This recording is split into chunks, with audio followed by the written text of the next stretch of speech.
Hello there, welcome along, another tutorial from TipSquirrel.com. Now, as always, I should point out that I'm not a trainer, but I do like to pass along any tips and tricks that come my way. And here's one of those that has helped me a lot over the years, and that's to create using the Marquee tools rather than the pen tool or the shape tool and getting all complicated. Sometimes to keep it simple.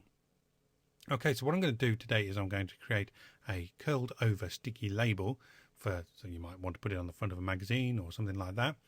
And I'm going to use the selection tools to draw everything out. So the first thing I need, because I want it to be a circular sticker, is the elliptical marquee tool. So with that selected, I'm going to click and start dragging down. And you can see that I've got my circle coming. But it's a bit of an odd shape and I wouldn't be able to get it a perfect circle. So I'm going to let Photoshop do the work there. And I'm going to press the Shift key, and as soon as I do that, you'll see that it pops it into a perfect circle. And as I drag out the circle, it keeps the shape nice and restrained as well. Okay, so now I could also use the Alt key in there to draw the circle from the middle, but in this case that doesn't help me a great deal. So I'm going to draw that out. Now it's a bit over to the bottom. I'm not getting all my circle in, so I'm going to put my thumb on the space bar. I've still got my finger on the Shift key, space bar with my thumb, and that means then I can move the selection around, let go of the space bar, and then drag out a bit more with the circle and with the Shift key held down. Okay, quite happy with that. Now I am up the top left hand corner, so we're going to need to change that. Now using my cursor, if I go into the selection, excuse me, I accidentally clicked there, I'm going to Control and Z to get back. Going into the selection, you'll see that I've got a arrow with a marquee type box attached to it, meaning that I'm going to be able to move the selection. So I can just click down inside the selection and start moving that around, and I can position it where I want it to be. Okay, all looking good so far, but I need my sticker to have a flat top where it's curled over. So I'm going to come back over to the marquee tools and choose the rectangular marquee, and this time I'm going to hold down the Alt key, not to draw from the middle, but to change my cursor to a cross with a minus sign. Now if I let go and then I Control Z, reapply that, you'll see that the minus sign reappears. Okay, let me just compose myself again. Alright, so I've got my minus sign on my cursor, which means that whatever I draw now will take away from the selection that's already present. So here I go, I'm going to draw a rectangle and I'm going to bring it down into my circle, and then when I'm happy I release and you'll see that it takes it away. Now the opposite of that is to press the Shift key, and you'll notice that the cursor changes to a cross with a plus sign next to it, and then if I wanted to I could add to that. I don't want to, that's a bit of an odd shape, so I'm going to Control and Z to get rid of that. So there I've got my shape of the back of my curled over sticker. Quite happy. So I'm going to make a new layer, and in that new layer I'm going to choose a nice yellowy kind of colour, and Alt backspace to fill that with the background, with the foreground colour, which is yellow. Okay, now I'm going to reuse this selection to make the curled over bit, and as I've already discussed, we have our arrow with the marquee box attached to it, so it means I can move the selection, which I'm going to do, and I'm going to start moving that up now. If I was a bit wobbly, of course it'd be a bit difficult, so holding down the Shift key in this instance will mean that it snaps to different parts, and you can see it just snaps nicely, and I'm going to snap it so it stays vertical, and I'm going to move this up until the marquee hits the points of the flat part of the background, and then release.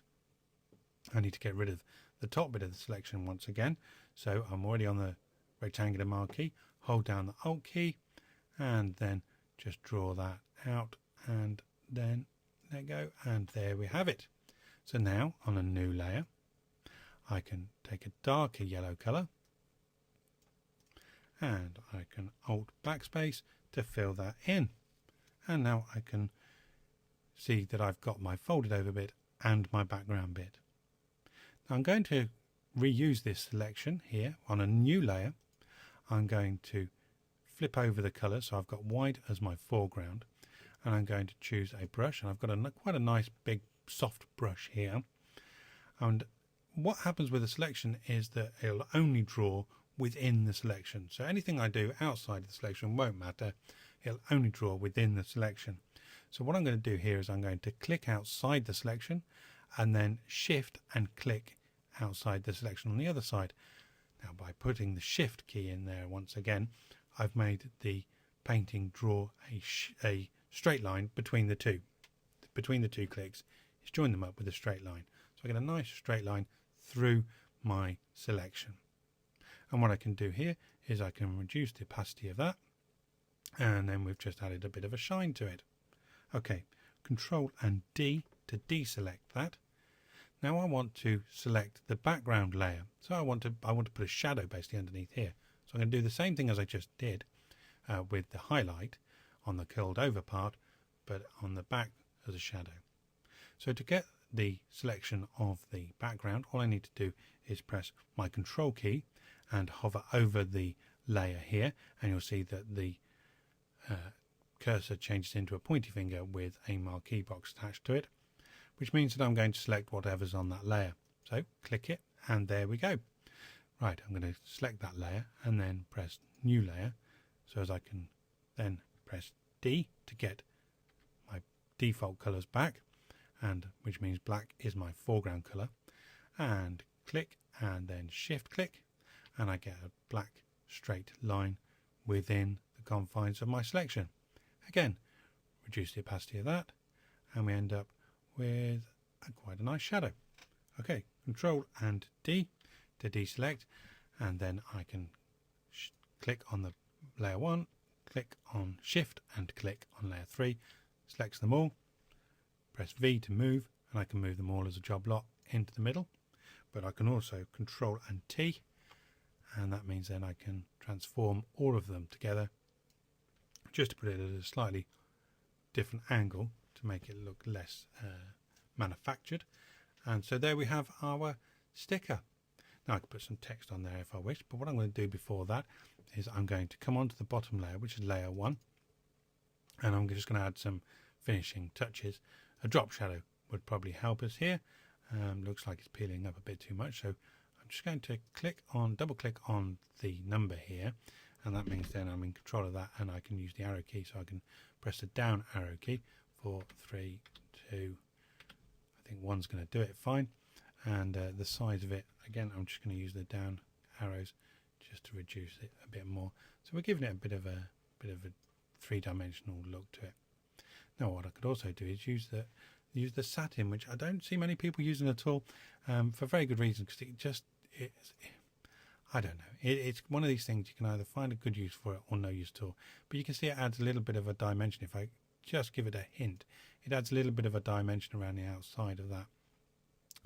But we can also change that over to screen, put that in as white, so it looks like the light's in a bit, and you can really see, if I go right up, you can really see it. But there's all different shapes you can use for this as well.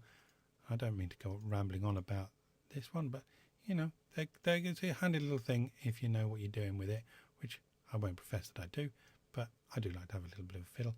So there we go. I'm actually going to put that back to black, and this one back to multiply, and then bring down the opacity right the way down, just so we've got a bit of a hint of it, and then click OK. So there we have it, our curled over sticker. And if you wanted to put words on it, then you need to go above layer 4 here, above the shadow of the background layer, and then just bumper issue. There we go, and we can pop that in there, and you can see that goes underneath the curl should we wish it to. And there we go. Got all kinds of things going on here, so let's add that, and there we have our curled over sticker